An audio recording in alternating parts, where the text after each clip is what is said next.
बिस्मिल्लाहिर्रहमानिर्रहीम अस्सलाम वालेकुम रहमतुल्लाहि व बरकातुहू। Students, I hope you all will be fine. अल्लाह पाक आप लोगों को ईमान और सेहत की बेहतरीन हालत में रखें। हमने चैप्टर नंबर 2 लिक्विड्स को मैट्रिक और एफएससी की बुक से आज देखना है। जो भी इंपॉर्टेंट पॉइंट्स हैं जो कि किसी भी कम्पिटिटिव एग्ज़ाम में एमसीक्यूज़ के फॉर्म में आ सकते हैं, तकरीबन मैंने ईच एंड एवरीथिंग ही यहाँ पे राइट कर दिया है मीन के शॉर्ट फॉर्म में।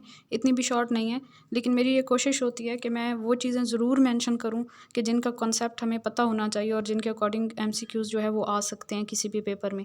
तो ख़ुद को तैयार करें, अच्छे से तैयार करें ताकि आप लोग कामयाब हो सकें। और उन्हीं को कामयाबी मिलती है जो मेहनत करते हैं और कभी भी गिव अप नहीं करते।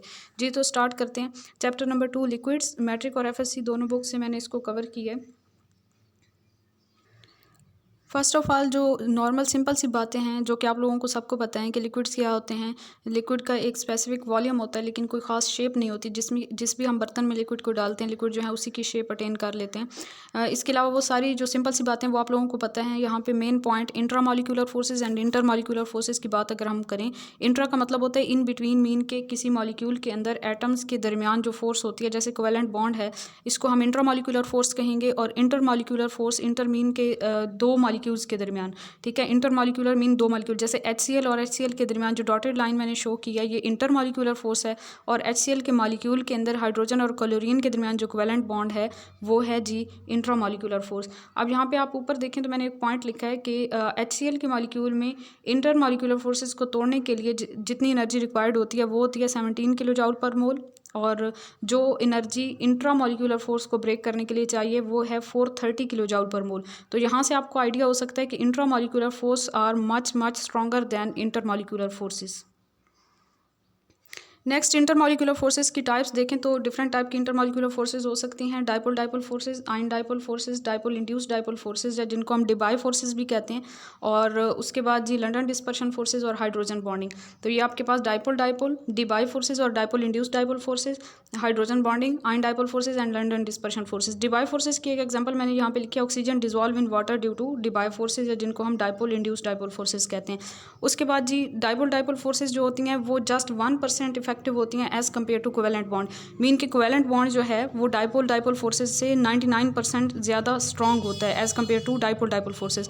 उसके बाद जर्मन फिजिसिस्ट जो थे फ्रिट्ज लंडन, उन्होंने 1930 में लंडन डिस्पर्शन फोर्सेस को डिस्कवर किया था। लंडन डिस्पर्शन फोर्सेस जो हैं वो बहुत ज़्यादा शॉर्ट लिव्ड होती हैं, मीन के वो बिल्कुल थोड़ी देर के लिए डेवलप होती हैं लंडन डिस्पर्शन फोर्सेस, और फिर जो है किसी और मॉलिक्यूल के साथ जो है वो हो सकती हैं। मीन के एक कंटेनर के अंदर गैस हमने फिल की हुई है तो लंडन डिस्पर्शन फोर्सेस जो हैं वो बनती और टूटती रहती हैं। ये नहीं कि परमानेंट नहीं होती हैं फोर्सेस, ठीक है, क्योंकि इलेक्ट्रॉन्स जो हैं वो कंटिन्यूसली मूव कर रहे होते हैं। तो इलेक्ट्रॉन जब मूव करते हैं तो वो फोर्सेस कहीं एक जगह से ब्रेक होकर दूसरी जगह पे डेवलप हो सकती हैं। लंडन डिस्पर्शन फोर्सेस को हम instantaneous dipole induced dipole forces भी कहते हैं।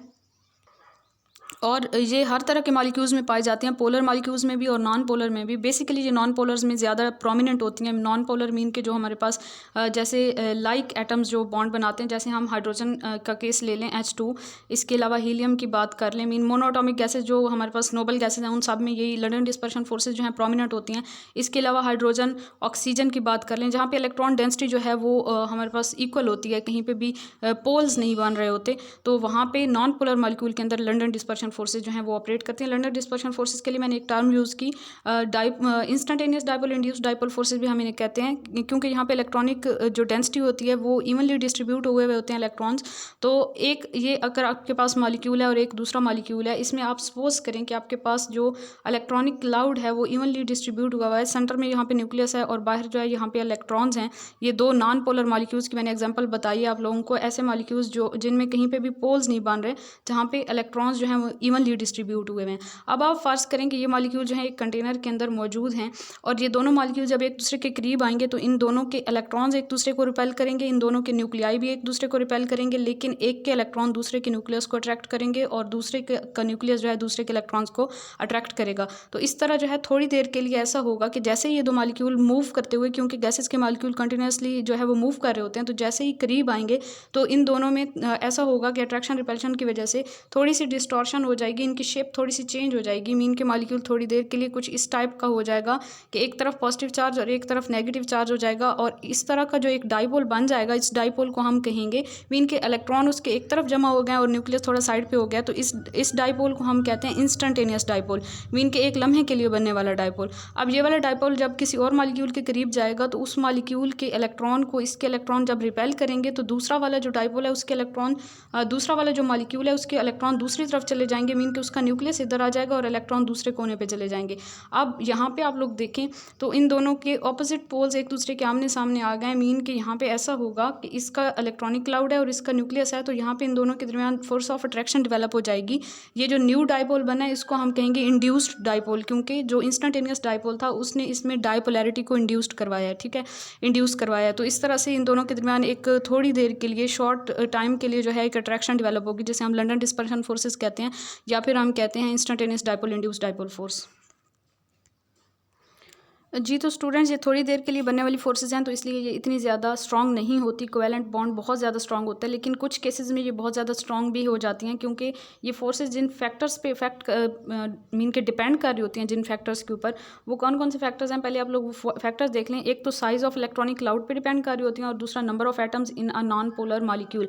जैसे नॉन पोलर मॉलिक्यूल में हम अल्केन्स की केस ले लें, अल्केन का, तो अल्केन में आपके पास सबसे जो स्मॉल मेंबर होता है उनका मीथेन, फिर इथेन, प्रोपेन, ब्यूटेन वगैरह, तो इसमें इनका जो है वो साइज़ बढ़ता जाता है। तो नॉन पोलर मॉलिक्यूल का जब नंबर ऑफ एटम्स बढ़ते हैं तो उसमें जो है वो अट्रैक्शन के जो आप कह लें पॉइंट्स होते हैं वो भी बढ़ जाते हैं, तो वहाँ पे जो है लंडन डिस्पर्शन फोर्सेस जो है वो ज़्यादा ऑपरेट करती हैं।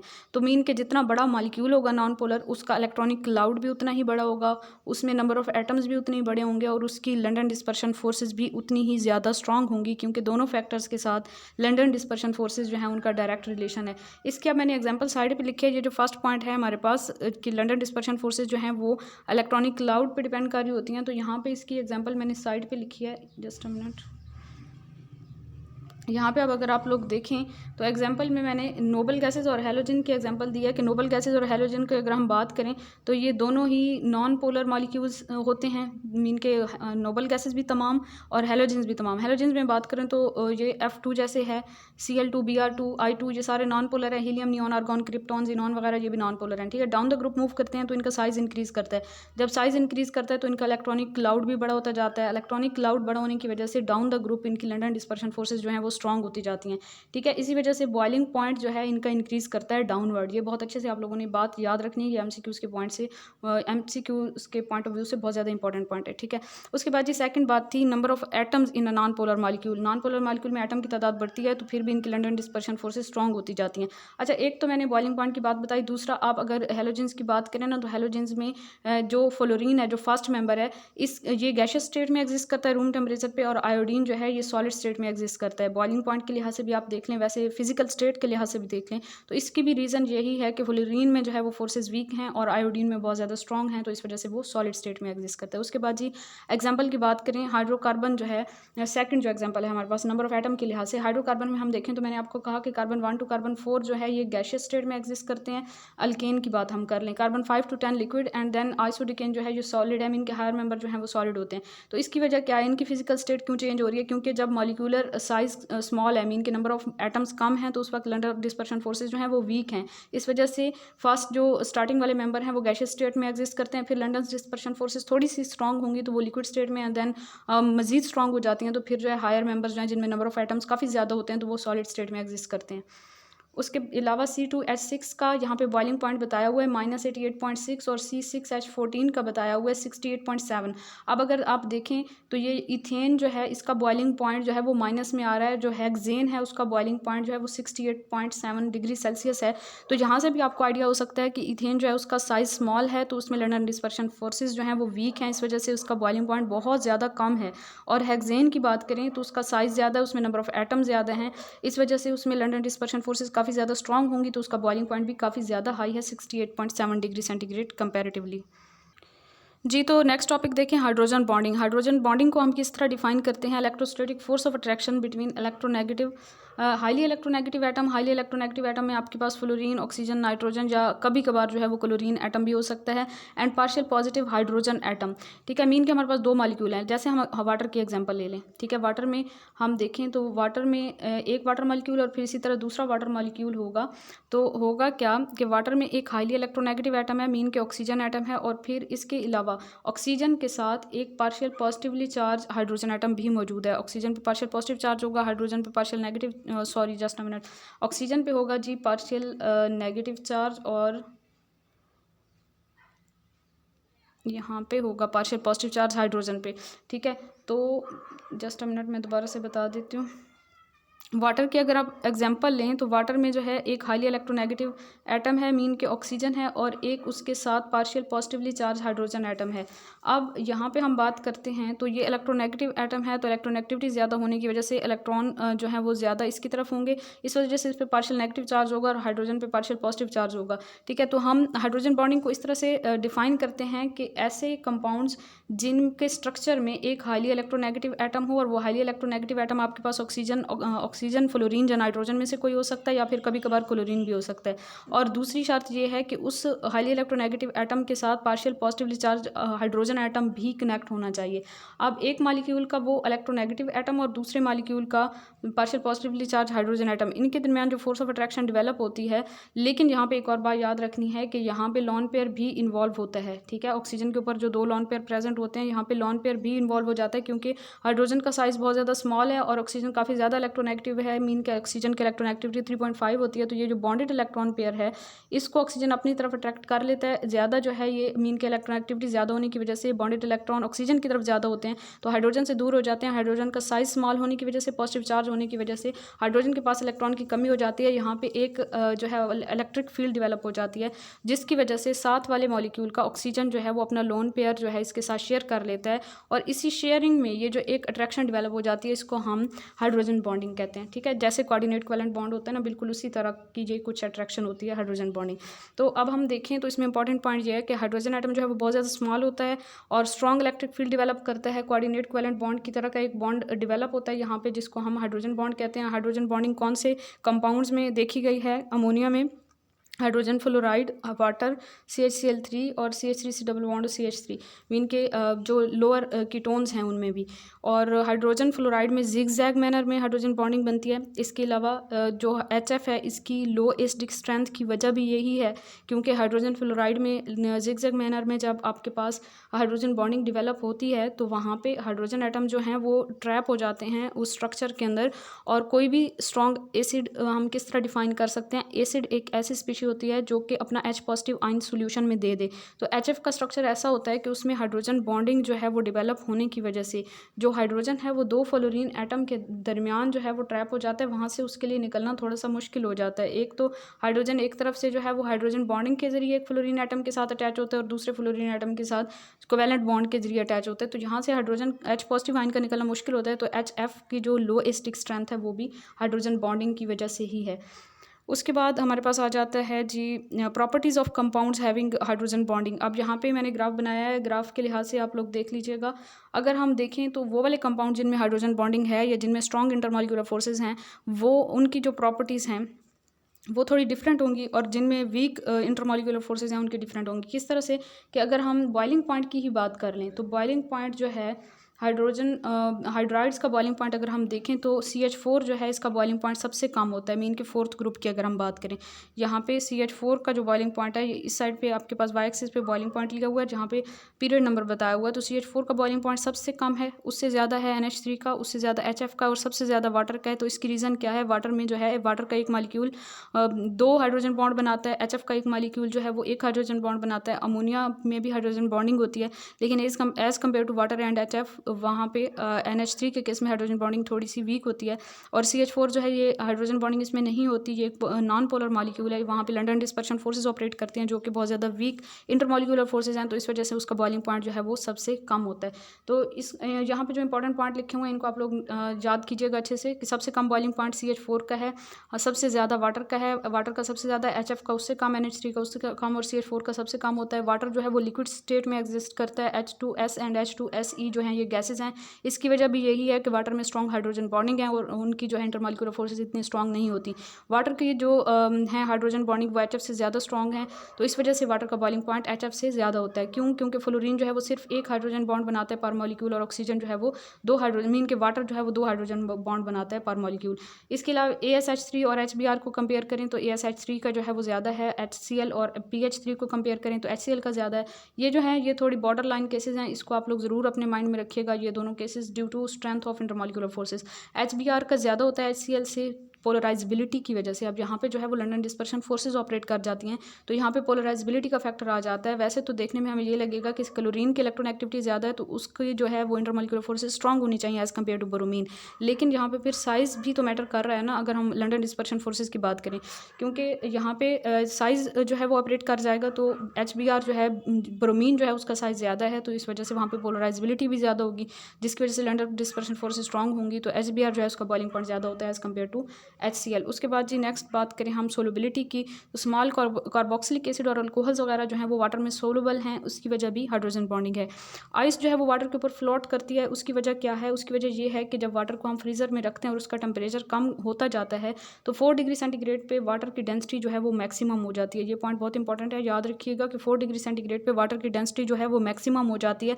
क्यों? क्योंकि अभी जो मॉलिक्यूल्स होते हैं ना वाटर के, वो एक ऑर्डर्ड अरेंजमेंट में नहीं आए हुए होते, वो बिखरे हुए होते हैं, एक दूसरे के करीब आए हुए होते हैं, तो वाटर की डेंसिटी ज़्यादा हो जाती है। जैसे ही 4 डिग्री सेंटीग्रेड से टेम्परेचर कम होता है, तो वाटर की डेंसिटी जो है वो इंक्रीज़ होना स्टार्ट हो जाती है। 4 डिग्री सेंटीग्रेड पे मैक्सिमम होती है वाटर की डेंसिटी, मीन के 1 ग्राम पर सेंटीमीटर क्यूब होती है, और 4 डिग्री सेंटीग्रेड से जैसे टेम्परेचर कम होता है तो वाटर की डेंसिटी जो है वो डिक्रीज़ होना स्टार्ट हो जाती है। इसकी वजह क्या होती है? क्योंकि आइस का स्ट्रक्चर जो होता है वो डायमंड के स्ट्रक्चर की तरह होता है, उसमें जो है मॉलिक्यूल ऑर्डर में आना स्टार्ट हो जाते हैं। जब मॉलिक्यूल एक खास तरतीब में जुड़ते हैं तो उनके दरमियान कुछ डिस्टेंस डेवलप हो जाता है, मीन के कुछ एम्प्टी स्पेसेस डेवलप हो जाती हैं। एम्प्टी स्पेसेस डेवलप होने की वजह से वो वॉल्यूम ज़्यादा हो जाता है। आइस का वॉल्यूम जब ज़्यादा होता है तो आइस की डेंसिटी जो है वो कम हो जाती है, जिसकी वजह से आइस जो है वो वाटर के ऊपर फ्लोट करती है। और सर्दियों में इसी वजह से बहुत ज़्यादा, जहाँ पे बर्फबारी वगैरह हो रही होती है, जहाँ पे बहुत ज़्यादा ठंड होती है, इतनी ठंड होती है कि वाटर के ऊपर जो है एक आइस की लेयर जम जाती है और नीचे वाला पानी जो है उसका टेम्परेचर ठीक रहता है, मेंटेन रहता है, और वहाँ पे आबी हयात जो है सर्वाइव कर सकती है।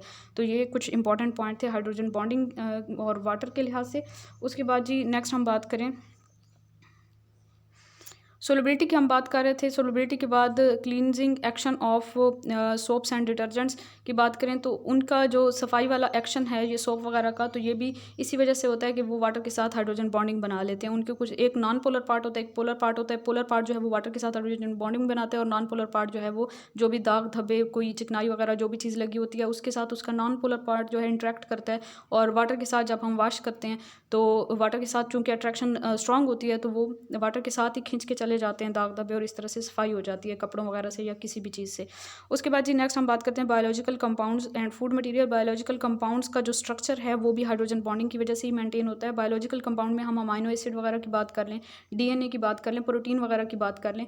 यहाँ पे बेसिकली प्रोटीन का स्ट्रक्चर आपको बताया हुआ है, मैंने यहाँ पे दिखाया हुआ है कि प्रोटीन का स्ट्रक्चर कुछ इस तरह से होता है कि 2 अमाइनो एसिड जो है ऊपर नीचे जो होते हैं उनके दरमियान हाइड्रोजन बॉन्डिंग डेवलप होती है। इस तरह से एक जो है वो कार्बोनाइल ग्रुप और दूसरा जो है वो अमाइनो ग्रुप, इन दोनों के दरमियान कार्बोनाइल ग्रुप का ऑक्सीजन और अमाइनो ग्रुप का हाइड्रोजन, इन दोनों के दरमियान हाइड्रोजन बॉन्डिंग जो है वो वर्टिकली डेवलप होती है। और हाइड्रोजन बॉन्डिंग की वजह से ही ये जो कॉइल्स हैं ये इसी फॉर्म में इनका स्ट्रक्चर मेंटेन रहता है, हाइड्रोजन बॉन्डिंग की वजह से। प्रोटीन के अंदर अमाइनो एसिड वगैरह में प्रोटीन में जो है हाइड्रोजन बॉन्डिंग रोल प्ले करती है। इसके अलावा नेक्स्ट हम बात करें तो 27 amino acid unit for each turn off helix. Her helix के अंदर 27 अमाइनो एसिड्स मौजूद होते हैं। ये एक्सरेज एनालिसिस से ये बात प्रूव हुई है, ठीक है, DNA के केस में। उसके बाद हम DNA में बात करें, ये प्रोटीन की बात हो गई। यहाँ तक DNA में डबल हेलिकल स्ट्रक्चर होता है DNA का, 2 स्पाइरल चेंज होती हैं, वो एक दूसरे के साथ कॉइल हुई हुई होती हैं कॉमन एक्सिस पे। वो जो कॉमन एक्सिस होता है वहाँ पे हाइड्रोजन बॉन्डिंग ऑपरेट करती है, और ये दोनों कॉइल जो हैं वो दोनों जो स्ट्रैंड्स हैं ये एक दूसरे के साथ इस तरह से इस शेप में रहते हैं, ठीक है। वहाँ पे बेसिस होती हैं, उन बेसिस के दरमियान हाइड्रोजन बॉन्डिंग होती है। C और G के दरमियान 3 हाइड्रोजन बॉन्ड्स होते हैं, और A और T के दरमियान 2 हाइड्रोजन बॉन्ड होते हैं। ये इंपॉर्टेंट पॉइंट है, याद रखिएगा। A और T के दरमियान 2 हाइड्रोजन बॉन्ड और C और G के दरमियान 3 हाइड्रोजन बॉन्ड्स होते हैं। और 18 to 20 एंगस्ट्रॉम डायमीटर होता है डबल हेलिकल जो स्ट्रक्चर होता है डीएनए का उसका। उसके बाद फूड मटेरियल में बात करें तो ग्लूकोज, फ्रुक्टोज, सुक्रोज जो हैं इनमें OH ग्रुप्स प्रेजेंट होते हैं, तो इनमें भी हाइड्रोजन बॉन्डिंग होती है जिसकी वजह से इनका स्ट्रक्चर जो है वो स्टेबलाइज रहता है। पेंट्स और डाइस की बात करें तो एडहेसिव नेचर जो इनकी होती है वो हाइड्रोजन बॉन्डिंग की वजह से होती है, और ग्लू और हनी वगैरह की जो स्टिकी नेचर होती है वो भी हाइड्रोजन बॉन्डिंग की वजह से ही होती है। नेक्स्ट हम बात करें जी, तो नेक्स्ट हमने देखना है thread making materials. Thread making material जैसे कॉटन, सिल्क, सिंथेटिक फाइबर्स वगैरह होते हैं, इनकी रिजिडिटी, टेंसाइल स्ट्रेंथ वगैरह जो है ये भी हाइड्रोजन बॉन्डिंग की वजह से ही होती है। नेक्स्ट हमारा टॉपिक क्या है, वेपोरेशन। एफएससी की बुक से वेपोरेशन का मतलब क्या होता है कि लिक्विड की स्पॉन्टेनियस चेंजिंग होती है वेपर में, मीन के तमाम टेम्परेचर्स पे, चाहे रूम टेम्परेचर है, चाहे रूम टेम्परेचर से कम है, चाहे ज़्यादा टेम्परेचर है, हर टेम्परेचर पे लिक्विड का ऑटोमेटिकली वेपर्स में चेंज होना, इसको हम कहते हैं वेपोरेशन। अगर आप देखें, आप जब कपड़े धोते हैं और उनको खुश्क करने के लिए लटकाते हैं, चाहे सर्दियों चाहे गर्मियाँ चाहे जितना भी टेम्परेचर हो, तो वो कपड़े खुश्क हो ही जाते हैं, चाहे जितनी देर लग जाए, चाहे जितनी जल्दी। गर्मियों में बहुत जल्दी खुश्क हो जाते हैं और सर्दियों में जो है कुछ टाइम लग जाता है। तो वो किस वजह से खुश्क हो रहे होते हैं, वेपोरेशन की वजह से हो रहे होते हैं, मीन के लिक्विड का स्पॉन्टेनियसली वेपर्स में चेंज होना। फैक्टर कौन कौन से इफेक्ट करते हैं वेपोरेशन को, surface area, temperature, kinetic energy, speed of air भी एक फैक्टर है जो कि वेपोरेशन को इफेक्ट कर रहा होता है। नेचर ऑफ लिक्विड वगैरह, नेचर ऑफ लिक्विड में हमारे पास इंटरमॉलिक्यूलर फोर्सेज आ जाएंगी। इसके अलावा यहाँ पे एक एग्जांपल याद रखें कि गैसोलीन का जो वेपोरेशन है वो फास्ट होती है एज कम्पेयर टू वाटर, और इसमें वजह यही है कि गैसोलीन में इंटरमॉलिक्यूलर फोर्सेज बहुत वीक होती हैं और वाटर में हाइड्रोजन बॉन्डिंग जो है वो बहुत ज़्यादा स्ट्रॉन्ग होती है। उसके बाद जी वेपर प्रेशर की बात करें तो वेपर प्रेशर ये वो प्रेशर होता है, pressure exerted by vapours of the liquid in equilibrium with the liquid, मतलब कि लिक्विड जब लिक्विड के वेपर्स जब लिक्विड के साथ इक्विलिब्रियम में होते हैं और वो जो प्रेशर एक्सर्ट कर रहे होते हैं उस किसी भी गिवन टेम्परेचर के ऊपर, उसको हम वेपर प्रेशर कहते हैं। ठीक है, लिक्विड जब वेपर में चेंज हो रहा होता है और डायनामिक इक्विलिब्रियम इस्टेब्लिश हो जाता है लिक्विड और वेपर्स के दरमियान, तो उस डायनामिक इक्विलिब्रियम के ऊपर वेपर्स जो हैं वो उस लिक्विड की सर्फेस पे जो प्रेशर लगा रहे होते हैं उसको हम कहते हैं vapour pressure. Not depend upon amount of liquid, vapour pressure जो है वो लिक्विड के अमाउंट पर डिपेंड नहीं करता। प्रेशर का अगर हम देखें तो प्रेशर को अगर हम फार्मूला के फॉर्म लिखें तो pressure is equal to force पर यूनिट एरिया होता है। तो मीन के फोर्स तो लगा रहे होते हैं, अगर एरिया इतना सा है फिर भी फोर्स लगाएंगे। वेपर्स अगर एरिया इतना है लिक्विड का, मीन कि इस कंटेनर में हमने लिक्विड लिया हुआ है और यहाँ पे भी लिक्विड लिया हुआ है, तो इस कंटेनर को भी अगर हम दोनों कंटेनर्स को ऊपर से क्लोज कर दें, तो दोनों कंटेनर को क्लोज करेंगे जब, तो स्टार्टिंग में क्या होगा, इवेपोरेशन होगी। इवेपोरेशन हर टेम्परेचर पे होती रहती है, तो इवेपोरेशन होगी तो यहाँ से मॉलिक्यूल जो है वो लिक्विड की सर्फेस से निकल के ऊपर आना स्टार्ट हो जाएंगे और इधर जमा होना स्टार्ट हो जाएंगे। ठीक है, दोनों कंटेनर्स के अंदर। फिर क्या होगा कि जब बहुत ज़्यादा ऊपर सेचुरेशन हो जाएगी तो फिर वही वाले वेपर्स जो है वो बैकवर्ड लिक्विड की तरफ आना शुरू होंगे, मीन की कंडेंसेशन होगी और दोबारा वो लिक्विड में वापस आना स्टार्ट हो जाएंगे वेपर्स। तो इन दोनों के दरमियान यहाँ पे डायनामिक इक्विलिब्रियम एस्टैब्लिश हो जाएगा। जब डायनामिक इक्विलिब्रियम एस्टैब्लिश हो जाता है जब, तो उस वक्त जो है वेपर्स लिक्विड की सर्फेस के ऊपर प्रेशर लगा रहे होते हैं, उसको हम कहते हैं वेपर प्रेशर। अब यहाँ पे आप देखें तो प्रेशर का फोर्स के साथ डायरेक्ट रिलेशन है, मीन के जितनी ज़्यादा फोर्स लगाएंगे वो उतना ही ज़्यादा प्रेशर एक्सर्ट करेंगे। दूसरी बात, एरिया के साथ इनवर्स रिलेशन है, एरिया जितना ज़्यादा बढ़ेगा जो है प्रेशर उतना ही कम लगेगा। तो इसका मतलब है कि दोनों की रेशो मेंटेन रहेगी। जब एरिया को हम बढ़ाते हैं तो फोर्स ज़्यादा हो जाती है। ठीक है, एरिया बढ़ेगा तो प्रेशर कम, फोर्स बढ़ेगी तो प्रेशर ज़्यादा। तो दोनों फोर्स पर एरिया को जब हम कैलकुलेट करेंगे तो ऑन द होल रेशो जो है वो मेंटेन रहेगी। तो इस तरह से आपने याद रखना है कि जो सरफेस एरिया है उस पर वेपर प्रेशर डिपेंड नहीं करता, या फिर हम कह लें कि अमाउंट ऑफ लिक्विड पे डिपेंड नहीं करता। ठीक है, या फिर वॉल्यूम पे या सरफेस एरिया पे। टेम्परेचर पे डिपेंड करता है, vapour pressure nature of liquid पे भी डिपेंड करता है। नेचर ऑफ लिक्विड में आपके पास साइज और फोर्सेज आ जाती हैं, साइज लिक्विड के मॉलिक्यूल का और इंटरमॉलिक्यूलर फोर्सेज। इसको मज़ीद समझने के लिए यहाँ पे अगर आप एग्जांपल देखें तो यहाँ पे कुछ कंपाउंड्स लिखे हुए हैं और उन कंपाउंड का वेपर प्रेशर बताया हुआ है टॉर्क के यूनिट में 20 डिग्री सेंटीग्रेड पे। ठीक है, कंपाउंड आपके पास isopentane, ethyl ether, chloroform, CCl4, ethanol, mercury और ग्लाइसरॉल बताए हुए हैं, और इनका वेपर प्रेशर 580, 442, 170, 87, 44, 0.02 एंड 0.00016। ठीक है, अब अगर हम यहाँ पे देखें तो आइसोपेंटेन का वेपर प्रेशर बहुत ज़्यादा है, क्योंकि इसकी जो है लंडन डिस्पर्शन फोर्सेज जो हैं वो बहुत ज़्यादा वीक हैं। बहुत ज़्यादा वीक होने की वजह से मॉलिक्यूल वहाँ से ईजिली स्केप करेंगे और फिर जो है वो ज़्यादा प्रेशर एक्सर्ट करेंगे। और ग्लिसरॉल की बात करें हम तो ग्लिसरॉल में आपके पास वेपर प्रेशर बहुत ज़्यादा कम है। इसकी वजह यह है कि स्ट्रॉन्ग हाइड्रोजन बॉन्डिंग है। तो यहाँ पे एक तो इंटरमॉलिक्यूलर फोर्सेज वाला पॉइंट आपको समझ आ गया। उसके बाद ऊपर हमने बात की थी कि जो लिक्विड का वॉल्यूम है या सरफेस एरिया है वो डिपेंड नहीं करता। तो उसको समझने के लिए आप ये वाली एग्जाम्पल देख लें। यहाँ पे आपको टेम्परेचर डिग्री सेल्सियस में बताया हुआ है और वेपर प्रेशर टॉर में बताया हुआ है वाटर के लिए। ठीक है, जब 0 डिग्री सेंटीग्रेड पे वाटर का वेपर प्रेशर होता है 4.58 टॉर, और 10 डिग्री सेंटीग्रेड पे 9.2, 90 डिग्री सेंटीग्रेड पे 527 और 100 डिग्री सेंटीग्रेड पे 780। चाहे कोई भी अमाउंट ले लें आप वाटर की, वेपर प्रेशर यही होगा, 0 डिग्री सेंटीग्रेड पे 4.58 एंड 100 डिग्री सेंटीग्रेड पे 760 टॉर और 760 मिलीमीटर ऑफ मर्करी। यहाँ पे आप टेम्परेचर का डिफरेंस अगर देखें तो 0 to 10 जब हम टेम्परेचर को इंक्रीज़ करते हैं तो उस वक्त कितना जो है वो वेपर प्रेशर इंक्रीज़ कर रहा होता है वाटर का, तकरीबन 4.5 to 9 इंक्रीज़ कर रहा होता है। 4.5 को आप राउंड ऑफ करके 5 कर दें तो 9 में से 5 को माइनस करें तो 4 मीन के 4 टॉर जो है यहाँ पे इंक्रीज़ कर रहा है। लेकिन जब आप 90 to 100, यहाँ पे भी तो 10 का डिफरेंस आ रहा है, 10 डिग्री सेल्सियस का। 90 to 100 जब आप टेम्परेचर को इंक्रीज़ करते हैं तो उस वक्त 527 से 760 तक इंक्रीज़ हो जाता है, मीन कि काफ़ी ज़्यादा यहाँ पे गैप आ जाता है। इसकी वजह क्या है स्टूडेंट्स? इसकी वजह यह है कि स्टार्टिंग में जो हम हीट प्रोवाइड कर रहे होते हैं लिक्विड को, वो हीट यूज़ हो रही होती है लिक्विड की काइनेटिक एनर्जी को, लिक्विड के जो मॉलिक्यूल्स होते हैं उनकी काइनेटिक एनर्जी को इंक्रीज़ करने के लिए, ठीक है। और एट द एंड अब उनकी मॉलिक्यूल की काइनेटिक एनर्जी मैक्सिमम हो चुकी है। इस पॉइंट तक आते आते टेम्परेचर इंक्रीज़ करते करते अब जो है मॉलिक्यूल्स की काइनेटिक एनर्जी मैक्सिमम हो चुकी है। अब at the end boiling point के करीब जो हम हीट प्रोवाइड कर रहे होते हैं वो हीट इंटरमॉलिक्यूलर फोर्सेस को ब्रेक करने के लिए यूज़ होती है। इस वजह से यहाँ पे जो है वो वेपर प्रेशर स्ट्रांगली इंक्रीज़ करता है, बहुत तेज़ी से इंक्रीज़ करता है। और स्टार्टिंग में vapour pressure Aahista Aahista increase करता है क्योंकि वहाँ पे मॉलिक्यूल की काइनेटिक एनर्जी इंक्रीज़ हो रही होती है। तो ये कुछ पॉइंट्स थे, ये आप लोग याद रखिए। उसके बाद जी change in vapour pressure with temperature is best explained by Clausius Clapeyron equation. Vapour pressure और टेम्परेचर का रिलेशन जो इक्वेशन हमें बताती है उस इक्वेशन को हम कहते हैं क्लासियस-क्लैपेरॉन इक्वेशन। इसके अलावा फैक्टर्स मैंने पहले आपको बता दी। उसके बाद नेक्स्ट देखिए मैनोमेट्रिक मेथड। वेपर प्रेशर को जिन मेथड से मेजर करते हैं, एक मैनोमेट्रिक मेथड होता है और दूसरा बैरोमेट्रिक मेथड। इन दोनों में से जो एक्यूरेट मेथड है वो है मैनोमेट्रिक मेथड, जो कि हम एफएससी की बुक में देखते हैं। P is equal to P A plus del H जो है इसकी इक्वेशन है। इस इक्वेशन के जरिए हम कैलकुलेशन कर लेते हैं मैथमेटिकली। इसमें आप लोग ये याद रखें कि ये कौन कौन सी टर्म्स हैं। P जो है वेपर प्रेशर लिक्विड का होता है 1 atm प्रेशर पे, और PA जो है एटमॉस्फेरिक प्रेशर है। डेल एच जो है मर्करी लेवल की हाइट होती है, हाइट का डिफरेंस होता है दो लिम्स के अंदर, वो जो ऑपरेटर्स होता है, ठीक है। इसमें ज़्यादा आप लोगों को डिटेल करने की ज़रूरत नहीं। उसके बाद जो बॉइलिंग पॉइंट की तरफ आते हैं तो बॉइलिंग पॉइंट वो टेम्परेचर होता है जिस टेम्परेचर पे लिक्विड का वेपर प्रेशर एक्सटर्नल प्रेशर के इक्वल हो जाता है। Temperature at which vapour pressure of liquid become equal to external pressure. External pressure आपके पास एटमॉस्फेरिक प्रेशर भी हो सकता है या कोई भी प्रेशर हो सकता है। जैसे ही लिक्विड का वेपर प्रेशर एक्सटर्नल प्रेशर के इक्वल होता है तो लिक्विड बॉयल करना शुरू हो जाता है। वो टेम्परेचर हम नोट करते हैं और वही टेम्परेचर उस लिक्विड का बॉइलिंग पॉइंट होता है।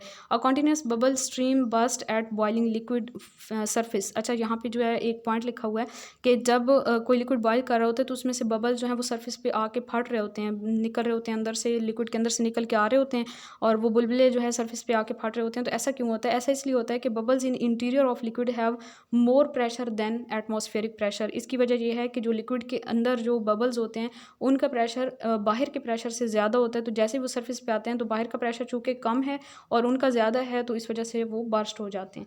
उसके बाद नेक्स्ट देखें molar heat of vaporisation at boiling point kinetic energy is maximum and further heat not increase temperature only break intermolecular forces. ये बात मैंने आपको पहले बता दी, लेकिन यहाँ पे एक न्यू पॉइंट जो आया है वो ये है कि मज़ीद हीट जो हम सप्लाई कर रहे होते हैं लिक्विड को बॉइलिंग पॉइंट के ऊपर, तो वो टेम्परेचर इंक्रीज़ नहीं करती लिक्विड का। मीन के लिक्विड जैसे वाटर की हम बात करें, वाटर को बॉयल करेंगे तो वाटर 100 डिग्री सेंटीग्रेड पे बॉयल करना स्टार्ट हो जाएगा और अगर आप 10 मिनट बाद भी उसका टेम्परेचर चेक करें तो 100 डिग्री सेंटीग्रेड ही होगा वाटर का। मज़ीद हमने अभी तक जो है वो चूल्हे पे रखा हुआ है वाटर को, वो बॉयल कर रहा है लेकिन मज़ीद उसका जो है वो टेम्परेचर इंक्रीज़ नहीं कर रहा है। इसकी वजह क्या होती है कि मज़ीद जो हीट जा रही होती है वो इंटरमॉलिक्यूलर फोर्सेस को ब्रेक कर रही होती है, वो उसका टेम्परेचर इंक्रीज़ नहीं कर रही होती। उसके बाद जी amount of heat required to change 1 mole of liquid into vapours at its boiling point is called molar heat of vaporization. Molar heat of vaporization जो वाटर की है उसकी वैल्यू आप याद रखें 40.6 किलो जूल पर मोल है। मोलर हीट ऑफ वेपराइजेशन को हम कैसे डिफाइन करते हैं कि ये हीट की वो अमाउंट होती है जो कि 1 मोल लिक्विड को उसके बॉइलिंग पॉइंट के ऊपर वेपर्स में चेंज करने के लिए यूज़ हो रही होती है। और वाटर के लिए इसकी वैल्यू क्या है 40.6 किलो जूल पर मोल। 0 डिग्री सेंटीग्रेड पे वाटर का जो वेपर प्रेशर होता है 4.6 टॉर होता है। 0 डिग्री सेंटीग्रेड जो डाईइथाइल ईथर का है वेपर प्रेशर वो होता है जी 200 टॉर। और इसकी रीज़न क्या है? डाईइथाइल ईथर का 0 डिग्री सेंटीग्रेड, दोनों के लिए टेम्परेचर तो सेम रखा है ना हमने वाटर और डाईइथाइल ईथर के लिए, लेकिन वाटर का क्यों है वेपर प्रेशर कम और जो डाईइथाइल ईथर है उसका क्यों ज़्यादा है? इसकी वजह ये है जी कि डाईइथाइल ईथर में जो इंटरमॉलिक्यूलर फोर्सेज हैं बहुत ज़्यादा वीक होती हैं और वाटर में इंटरमॉलिक्यूलर फोर्सेज बहुत ज़्यादा स्ट्रॉन्ग होती हैं। ये आपको ग्राफ से भी यहाँ से नज़र आ रहा है। इस ग्राफ में हमने वेपर प्रेशर लिया है यहाँ पे वाई एक्सिस पे और यहाँ पे टेम्परेचर लिया एक्स एक्सिस पे। ये ग्राफ आप लोगों को मैट्रिक की बुक में भी नज़र आ जाएगा और FSC की बुक में भी। डाईथाइल ईथर के लिए अगर हम देखें तो इसकी जो कर्व स्टार्ट हो रही है वो 200 वेपर प्रेशर जो 200 टॉर है वहाँ से स्टार्ट हो रही है। मीन के 0 डिग्री सेंटीग्रेड जब हमारे पास टेम्परेचर था तो उस वक्त जो वेपर प्रेशर था डाईथाइल ईथर का वो 200 टॉर था। उसके बाद इथाइल अल्कोहल का भी ज़्यादा है, वाटर का कम है, और फिर इथाइलिन ग्लाइकोल का जो है वो भी कम है। तो ये डिपेंड करता है इंटरमॉलिक्यूलर फोर्सेस के ऊपर। बेसिकली आपने ये पॉइंट यहाँ से समझना था। Boiling point and external pressure की हम बात करें वाटर के लिए अगर हम देखें तो अच्छा बहुत इंटरेस्टिंग बात है कि हमने कहा कि बॉइलिंग पॉइंट वो टेम्परेचर होता है कि जिस टेम्परेचर के ऊपर किसी भी लिक्विड का वेपर प्रेशर एक्सटर्नल प्रेशर की इक्वल हो जाता है, ठीक है, तो वो बॉयल करना स्टार्ट कर देता है। अब इस बात से हमें ये समझ आ रहा है कि अगर हम एक्सटर्नल प्रेशर को चेंज करेंगे तो किसी भी लिक्विड का हम बॉइलिंग पॉइंट भी अकॉर्डिंगली चेंज कर सकते हैं। मीन के बाहर का प्रेशर अगर चेंज हो जाएगा तो उसके लिहाज से फिर लिक्विड का बॉइलिंग पॉइंट भी चेंज हो जाएगा। मीन के वो डिफरेंट टेम्परेचर पर बॉयल करना स्टार्ट कर देगा। जैसे हम वाटर की बात करें तो एक्सटर्नल प्रेशर अगर 760 टॉर मीन के नॉर्मल जो एटमॉस्फेरिक प्रेशर होता है वो हो तो उस वक्त वाटर बॉयल करता है 100 डिग्री सेंटीग्रेड पे। फिर अगर हम एक्सटर्नल प्रेशर को कम कर देते हैं, बहुत कम कर देते हैं, 23.7 टॉर कर देते हैं, तो वाटर जस्ट 25 डिग्री सेंटीग्रेड पे बॉयल करना स्टार्ट कर देगा। मीन के वाटर में से बबल्स भी निकल रहे होंगे, बॉयल भी कर रहा होगा, लेकिन उसका टेम्परेचर जस्ट 25 डिग्री सेल्सियस होगा। मीन के उसको हम टच करके फील भी कर सकते हैं, उसकी मीन के वो गर्म भी नहीं होगा, वो ठंडा ही होगा लेकिन बॉयल भी कर रहा होगा। मीन बहुत इंटरेस्टिंग बात है कि वाटर जो है या कोई भी लिक्विड जो है एक्सटर्नल प्रेशर को इंक्रीज या डिक्रीज करने से उसका बॉइलिंग पॉइंट चेंज किया जा सकता है। अगर हम एक्सटर्नल प्रेशर वाटर के लिए 1489 मीन के 1489 टॉर कर देते हैं तो उस वक्त वाटर बॉयल करता है 120 डिग्री सेंटीग्रेड पे, जो कि काफ़ी ज़्यादा टेम्परेचर है। उसके बाद अगर हम 700 टॉर कर देते हैं तो उस वक्त 98 डिग्री सेंटीग्रेड पे बॉयल करता है वाटर, 323 पे 69 डिग्री सेल्सियस पे भी बॉयल कर जाता है। और ये आपको जो 700 टॉर वाला बताया हुआ है ये मरी में मीन के जैसे जैसे हम हाइट पे जाते हैं तो एक्सटर्नल प्रेशर जो है वो मीन के एटमॉस्फेरिक प्रेशर डिक्रीज होना स्टार्ट हो जाता है, तो वाटर जो है वो बुलंदी के ऊपर ज़्यादा जल्दी बॉयल कर जाता है 98 डिग्री सेंटीग्रेड पे मरी में, और माउंट एवरेस्ट पे 69 डिग्री सेल्सियस पे वाटर बॉयल कर जाता है। उसके बाद ये फैक्टर देखें, बॉइलिंग पॉइंट किस पे डिपेंड करता है, नेचर ऑफ लिक्विड पे। मीन के पोलर लिक्विड का ज़्यादा होता है बॉइलिंग पॉइंट और नॉन पोलर का कम होता है। इंटरमॉलिक्यूलर फोर्सेस पे स्ट्रॉन्ग फोर्सेस होंगी तो बॉइलिंग पॉइंट भी ज़्यादा होगा। एक्सटर्नल प्रेशर ज़्यादा होगा तो बॉइलिंग पॉइंट भी ज़्यादा होगा। ये इनका रिलेशन याद रख लें।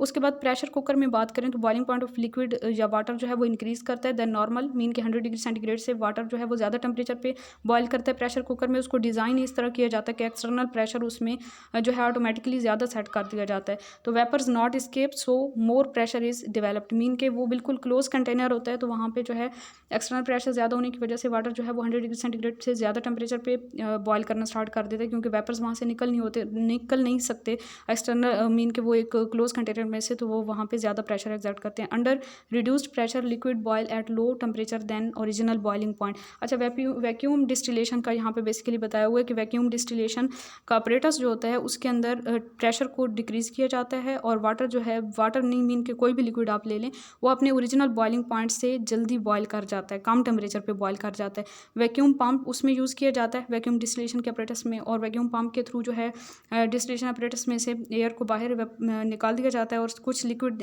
होते हैं ऐसे जैसे कि ग्लाइसरीन है, वो डिकम्पोज हो जाते हैं अपने बॉइलिंग पॉइंट पे जाते जाते। मीन के उनका बॉइलिंग पॉइंट इतना ज़्यादा होता है कि वहाँ तक उनकी डिकम्पोजिशन हो जाती है, तो उनको बॉयल करने के लिए हम वैक्यूम डिस्टिलेशन का ऑपरेटस यूज़ करते हैं और उनको उनके बॉइलिंग पॉइंट से पहले ही बॉयल किया जा सकता है। जैसे ग्लाइसरीन की बात करें आपको तो 290 डिग्री सेल्सियस इसका बॉइलिंग पॉइंट है, 760 टॉर पे मीन के नॉर्मल एटमॉस्फेरिक प्रेशर पे, और अगर हम 220 डिग्री सेल्सियस पे से बॉयल करवा सकते हैं वैक्यूम डिस्टिलेशन के ऑपरेटस में। 50 टॉर वहाँ पे एक्सटर्नल प्रेशर सेट किया हुआ होता है। मीन के बहुत ज़्यादा कम एक्सटर्नल प्रेशर जब हम करते हैं तो 220 डिग्री सेल्सियस पे जो है इसने बॉयल कर जाना है और इसकी डिकम्पोजिशन भी नहीं होनी।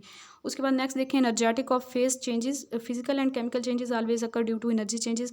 किसी भी हमारे पास जो भी फिजिकल स्टेट्स हैं मैटर की, उनमें जो भी फिजिकल और केमिकल चेंजेस हो रही होती हैं वो एनर्जी के चेंज की वजह से हो रही होती हैं।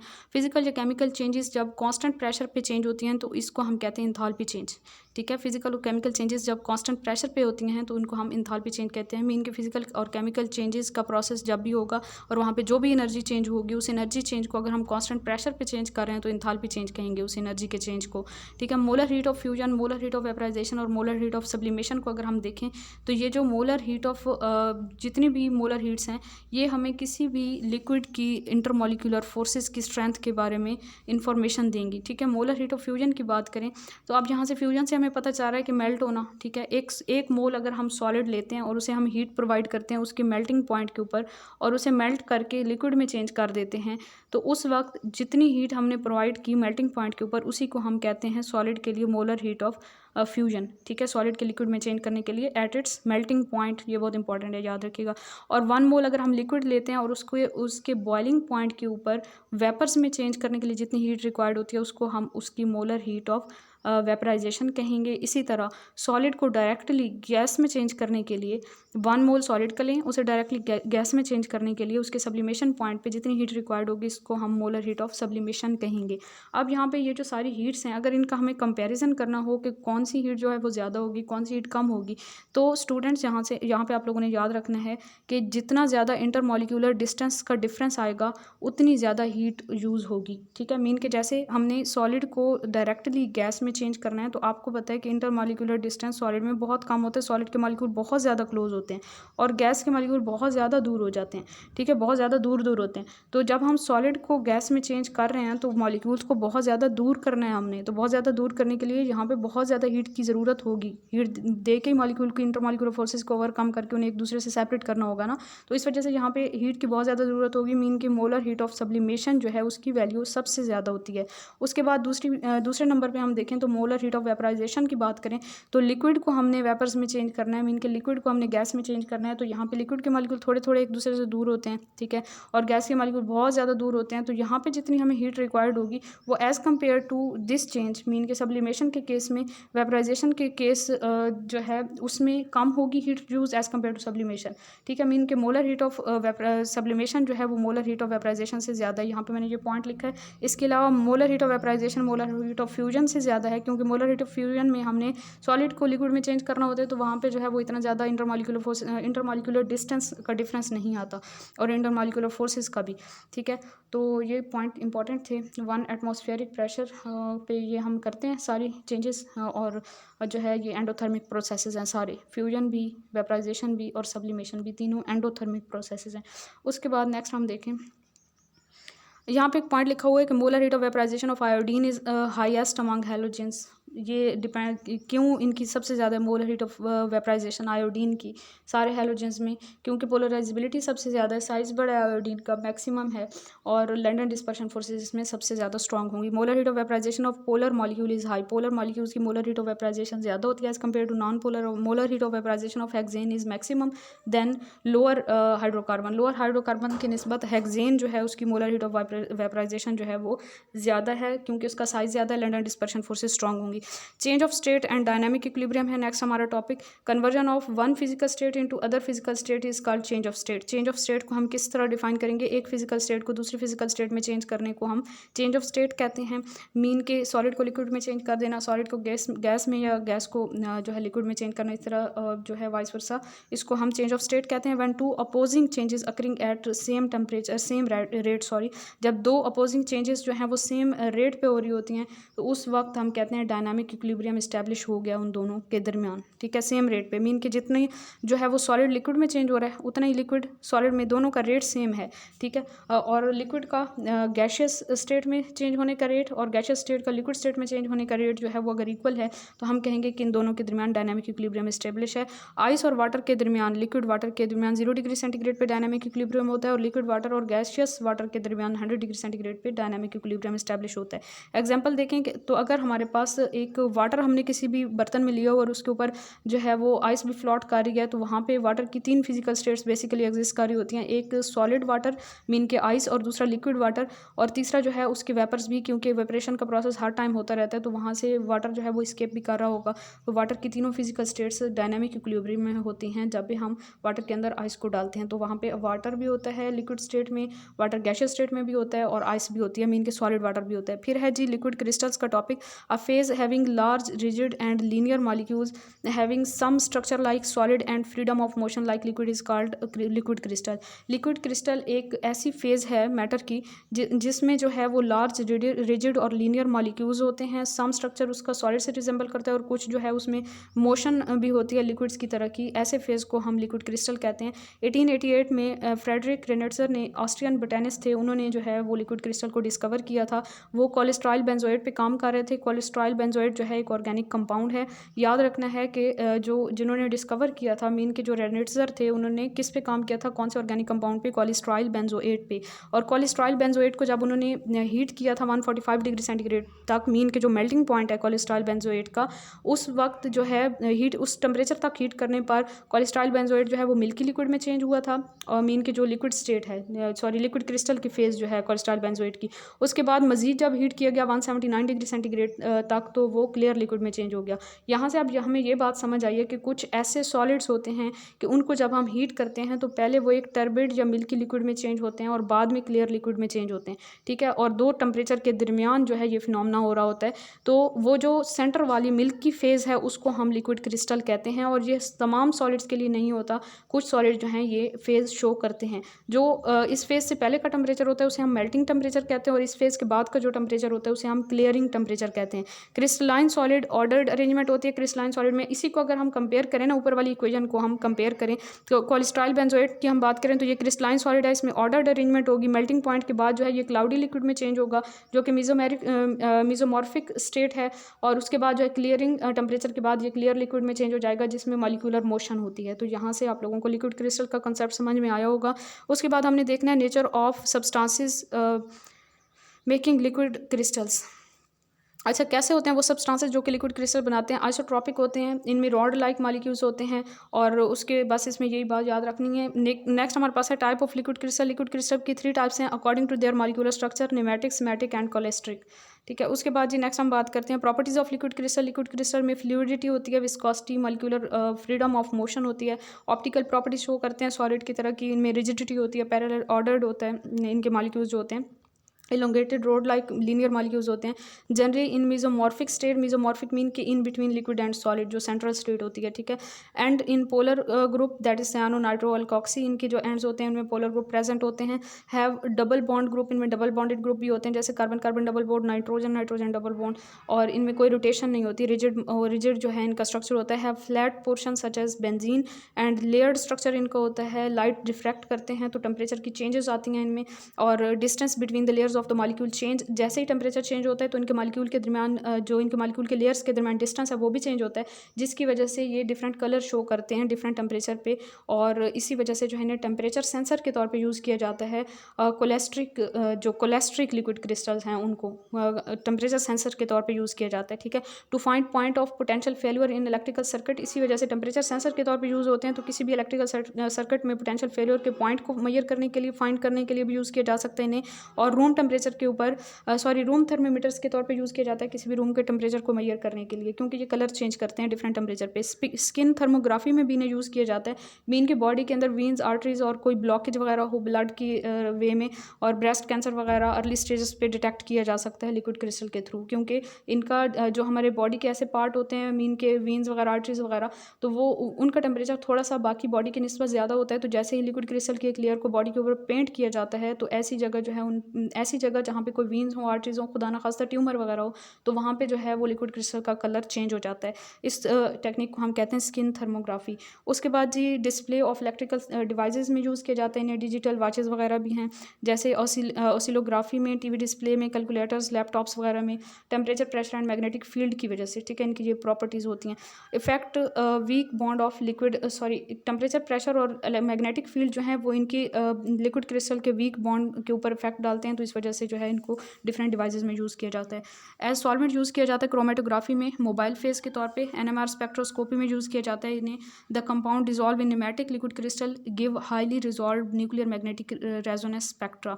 तो इसी वजह से जो है इन्हें एनएमआर स्पेक्ट्रोस्कोपी में भी यूज़ किया जाता है लिक्विड अमीन के कंपाउंड को डिज़ोल्व करने के लिए। उसके बाद रेडिएशन सेंसर के तौर पे यूज़ किया जाता है वॉचेस में और शटर्स वगैरह में। नेक्स्ट हमारे पास पॉइंट आ जाता है फ्रीजिंग पॉइंट। फ्रीजिंग पॉइंट क्या होता है? वो टेम्परेचर जिस पे लिक्विड जो है वो सॉलिड के साथ डायनामिक इक्विलिब्रियम में होता है। Temperature at which vapour pressure of the liquid and the solid become equal, it is called freezing point of that solid liquid, dynamic equilibrium establish हो जाता है लिक्विड और सॉलिड के दरमियान। उसके बाद जी नेक्स्ट हमारे पास आ जाता है डिफ्यूजन। लिक्विड भी डिफ्यूज़ करते हैं जैसे कि गैसेस डिफ्यूज़ करते हैं, लेकिन इनका रेट ऑफ डिफ्यूजन जो होता है वो लेस होता है as compare to gases. Factor कौन से इफेक्ट करते हैं डिफ्यूजन को? इंटरमॉलिक्यूलर फोर्सेज हैं, size of molecule, shape of molecule and temperature. उसके बाद डेंसिटी की बात करें तो लिक्विड जो होते हैं वो गैसेस की निस्बत ज़्यादा डेंस होते हैं, ज़्यादा भारी होते हैं। डेंसिटी जो वाटर की है वो 1.0 ग्राम पर सेंटीमीटर क्यूब है। यही डेंसिटी वाले पॉइंट को हम एग्जाम्पल से देखें तो 1.0 ग्राम पर सेंटीमीटर क्यूब वाटर की है और एयर की 0.001 ग्राम पर सेंटीमीटर क्यूब है। That's why rain drops fall downward. इसी वजह से जो बारिश के कतरे हैं वो नीचे की तरफ गिरते हैं, क्योंकि एयर की डेंसिटी कम है और वाटर की डेंसिटी ज़्यादा होती है। वाटर की डेंसिटी जो है वो केरोसिन ऑयल से ज़्यादा होती है इंटरमॉलिक्यूलर फोर्सेज की वजह से। हनी की ज़्यादा होती है एज़ कम्पेयर टू वाटर। उसके बाद नेक्स्ट हम बात करें तो बॉइलिंग पॉइंट ऑर्डर की बात करें तो प्रोपानोल जो है, जो अल्कोहल है, उसका बॉइलिंग पॉइंट सबसे ज़्यादा है। उसके बाद प्रोपानोन का और सबसे कम जो है ब्यूटेन का। इसके नीचे मैंने रीज़न भी यहाँ पे मेंशन कर दिया। प्रोपानोल में हाइड्रोजन बॉन्डिंग होती है, प्रोपानोन में डाइपोल फोर्सेज और ब्यूटेन में लंडन डिस्पर्शन फोर्सेज होती हैं, तो इस वजह से इनके बॉइलिंग पॉइंट में ये डिफरेंस है। उसके बाद नेक्स्ट हम देखें तो यहाँ पे सब्सटेंसेस, इनका मोलर मैसेज, मेल्टिंग पॉइंट और रीज़न बताई हुई है कि क्यों इनका ज़्यादा है कम है। इसकी मैंने यहाँ पे ऑर्डर जो है साइड पे लिख दिया था, आप लोग पहले ऑर्डर देख लें। यहाँ पे अगर हम लोग ऑर्डर देखें तो ऑर्डर आपको साइड पे नज़र आ रहा है कि डायमंड का बॉइलिंग मेल्टिंग पॉइंट सबसे ज़्यादा है, सोडियम फ्लोराइड का उससे कम, वाटर का उससे कम और आर्गोन का उससे कम, नियोन का सबसे कम। ठीक है, मेल्टिंग पॉइंट का ऑर्डर ये बताया हुआ है। यही वाला जो मैंने यहाँ पे डाटा लिखा है ना, उसी को मैंने साइड पे मेंशन कर दिया। इसकी वजह ये है कि जो नियोन है उसमें लंडन डिस्पर्शन फोर्सेज हैं, आर्गोन में भी लंडन डिस्पर्शन फोर्सेज हैं, वाटर में हाइड्रोजन बॉन्डिंग है और NaF में आयोनिक बॉन्ड है और कोऑर्डिनेशन नंबर जो सोडियम का है वो 6 होता है, sodium and fluorine Na positive and F negative, और जो कोवेलेंट बॉन्ड पाया जाता है डायमंड के अंदर, तो इस वजह से इनका ये मेल्टिंग पॉइंट का ऑर्डर होता है। उसके बाद नेक्स्ट हम बात करें बॉइलिंग पॉइंट ऑर्डर की बात करें तो वाटर का सबसे ज़्यादा है, अमोनिया का उससे कम और CH4 का उससे कम है। ये मैं पीछे भी बता चुकी हूँ बॉइलिंग पॉइंट वाले टॉपिक में, मीन के जब हमने हाइड्रोजन बॉन्डिंग को डिस्कस किया था। वाटर का 100 डिग्री सेंटीग्रेड, अमोनिया का -33 डिग्री सेल्सियस और CH4 का, मीन के मीथेन का -164 डिग्री सेल्सियस। तो इसकी रीज़न भी यही है कि वाटर में स्ट्रॉन्ग इंटरमॉलिक्यूलर फोर्सेज है, मीन के हाइड्रोजन बॉन्डिंग, अमोनिया में भी हाइड्रोजन बॉन्डिंग है, लेकिन एज़ कम्पेयर टू वाटर इसमें हाइड्रोजन बॉन्डिंग थोड़ी वीक होती है और CH4 में लंडन डिस्पर्शन फोर्सेज होती हैं जो कि सबसे मीन के उनकी स्ट्रेंथ सबसे कम होती है। वेपर प्रेशर ऑर्डर की हम बात करें तो 50 सेंटीमीटर, आपको एक MCQs दिया हुआ है FSC की बुक में कि 50 centimetre cube of ether, 1 decimetre cube of ethanol is equal to 50 centimetre cube of ethanol, और फिर उससे कम है जी 1 decimetre cube of water is equal to 50 centimetre cube of water. यहाँ पे अमाउंट को आप टोटली नेग्लेक्ट कर दें, जो भी आपको वॉल्यूम बताया हुआ है इसको आप नेग्लेक्ट कर दें। आपने जस्ट इंटरमॉलिक्यूलर फोर्सेज पे फोकस करना है कि सबसे जो है वो कम वेपर प्रेशर वाटर का क्यों है, क्योंकि इसमें सबसे स्ट्रॉन्ग हाइड्रोजन बॉन्डिंग है। उसके बाद एथेनॉल का है इससे ज़्यादा, क्यों? क्योंकि एथेनॉल में भी है तो हाइड्रोजन बॉन्डिंग, लेकिन एज़ कम्पेयर टू वाटर इसके हाइड्रोजन बॉन्डिंग थोड़ी सी वीक है। और सबसे जो ज़्यादा है वेपर प्रेशर वो ईथर का है, क्योंकि इसमें सबसे weak London dispersion forces operate करती हैं। Vapour pressure does not depend upon amount, यही वाली बात जो ऊपर मैंने एक्सप्लेन की, ये यहाँ पे एक पॉइंट में मैंने लिख दी थी। Vapour pressure depend upon temperature, that's why vapour pressure of the liquid becomes equal to external pressure only at specific temperature to keep liquid boiling, this temperature must be maintained. Simple सी बात थी ये। उसके बाद जी next एक point लिखा हुआ है कि steam causes more severe burns than does the boiling water justify, mean की जो भाप होती है वो ज़्यादा जला देती है इंसान को as compare to boiling water. इसको हमने जस्टिफाई करना है because at boiling point all intermolecular forces almost break and temperature become constant. Boiling point पे टेम्परेचर कॉन्स्टेंट हो जाता है और तकरीबन सारी तो इंटरमॉलिक्यूलर फोर्सेज यहाँ पे ब्रेक नहीं होती। इस पॉइंट को आप लोग करेक्ट कर लीजिएगा कि इंटरमॉलिक्यूलर फोर्सेज को ब्रेक करने के लिए ही यूज़ हो रही होती है मजीद हीट, लेकिन जब फुली बॉयल कर रहा होता है वाटर तो तकरीबन जो है ज़्यादातर इंटरमॉलिक्यूलर फोर्सेज भी ब्रेक हो चुकी होती हैं। तो अब जो वो भाप बन रही होती है तो भाप का टेम्परेचर जो है वो बॉइलिंग लिक्विड से ज़्यादा हो जाता है। ठीक है, मीन वहाँ से जो वेपर्स निकल रहे हैं उनका टेम्परेचर वाटर की निस्बत ज़्यादा है। Now heat supplies use to convert water into steam. ठीक है, मजीद जो हीट हम प्रोवाइड कर रहे होते हैं वो वाटर को स्टीम में चेंज कर रही होती है, हीट ऑफ वेपराइजेशन जिसे हम कहते हैं। So steam contains more heat than boiling water. तो स्टीम जो है उसकी हीट ज़्यादा होती है, हीट कंटेंट ज़्यादा होता है as compare to boiling water, that's why steam causes more severe burn than water. तो ये हमारा आज का लेक्चर था। आई होप आप लोगों को बहुत अच्छे से समझ आ गया होगा। समझने की बात है और रट्टा लगाना बिल्कुल भी नहीं है, आप लोगों ने रट्टा ना लगाया करें, समझा करें और फिर MCQs पे अप्लाई करके देखा करें अपने नॉलेज को। अगर तो आप MCQs पे अप्लाई कर लेते हैं तो आप किसी भी मुकाबले के इम्तिहान में कभी भी मार नहीं खाएंगे। अपनी दुआ में मुझे याद रखिएगा, अपना बहुत सारा ख्याल रखें और आप लोग अपना ख्याल इसी तरह रख सकते हैं मेहनत करके आगे पढ़ के। अपना बहुत ख्याल रखिए। जज़ाकल्लाहु खैर। अल्लाह हाफिज़।